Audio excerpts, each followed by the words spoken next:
শুভেন্দু অধিকারীর ভবিষ্যৎবাণী মিলল না। তিনি বলেছিলেন 12, 14, 21শে ডিসেম্বর ঘটবে বড় সড় ঘটনা, পরিবর্তন আসবে রাজ্য রাজনীতিতে। তেমনটাই কিছুই হয়নি। 12 তারিখ 14 তারিখ দুটি দিনই চলে গিয়েছে। এখন দেখার বিষয় আগামী 21শে ডিসেম্বর কি পরিবর্তন হয় রাজ্য রাজনীতিতে। তিনি ভবিষ্যৎবাণী করেছিলেন, বলেছিলেন 12ই ডিসেম্বর, 14ই ডিসেম্বর, 21শে ডিসেম্বর বড় ঘটনা ঘটবে। 12ই ডিসেম্বর কিছুই ঘটেনি। শুভেন্দুর পরে জানান অভিষেক ব্যানার্জির ওই দিনের শুনানি পিছিয়ে গেছে 14ই জানুয়ারি। তিনি হাজরা সভায় বলেছিলেন অভিষেক ব্যানার্জির শুনানি নিয়ে তিনি বলেছিলেন। আজ 14ই ডিসেম্বর মহার্ঘ ভাতা নিয়ে শুনানি ছিল সুপ্রিম কোর্টে, সেই শুনানিও পিছিয়ে গেল। ডিসেম্বর মাসে তৃণমূলের বড় বিপর্যয়ের জন্য এই 3টি দিনের কথা ঘোষণা করেছিলেন শুভেন্দু অধিকারী। তিনি বলেছিলেন ওয়েট অ্যান্ড ওয়াচ। তার বার্তার দুটি দিনই পেরিয়ে গেছে, রাজ্য রাজনীতিতে কোনো রকম পরিবর্তন আসেনি। শুভেন্দুর ভবিষ্যৎবাণী বর্তমানে হাস্যকর হয়ে দাঁড়িয়েছে শাসক শিবিরের কাছে। যে 3টি দিন তিনি ধার্য করেছিলেন ডিসেম্বর মাসের 12, 14, 21শে ডিসেম্বর, তার মধ্যে দুটি দিনই পেরিয়ে গেছে, কোনো রকম কিছুই ঘটেনি সেরকম জানাচ্ছি, আমরা জানতে পেরেছি।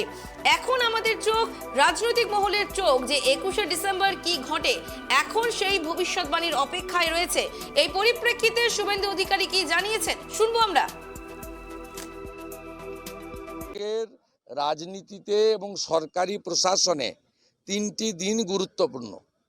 একটা ছিল 12 তারিখ, তার আধার ছিল হ্যাঁ কিনা।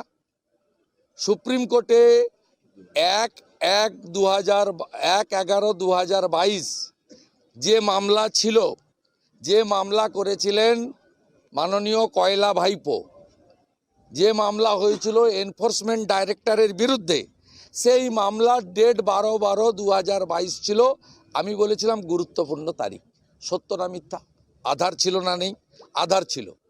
11 তারিখ সবাই দেখলো খুলে যে 12-12টা পরিবর্তন হয়ে 13/1/2023 হয়েছে। কম্পিউটারাইজ সিস্টেমের মাধ্যমে এটা বলা হয়েছে টেন্টেটিভ 13/1/2023। আমার 12 তারিখের বক্তব্যে ডেটে আধার ছিল। আধারের বিষয়বস্তু সবাই দেখেছেন, যে একজন সাংসদ তৃণমূলের, যিনি অভিযুক্ত, প্রধান অভিযুক্ত, তিনি ইডির এগেনস্টে মামলা করেছেন, মামলা অন্য কেউ করেননি।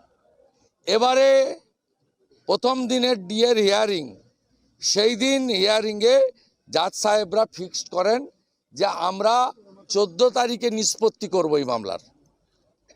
তারা বলেছেন যেহেতু স্যাটে জিতেছে কর্মচারীরা, আপনার সিঙ্গেল বেঞ্চে জিতেছে কর্মচারীরা, ডিভিশন বেঞ্চে জিতেছে কর্মচারীরা, এবং কর্মচারী, শিক্ষক, পঞ্চায়েত, পুরসভার কর্মী, পুলিশ কর্মী যারা রাজ্য সরকারের স্থায়ী পেরোলে আছে, তাদের ডিএ হচ্ছে হক অধিকার।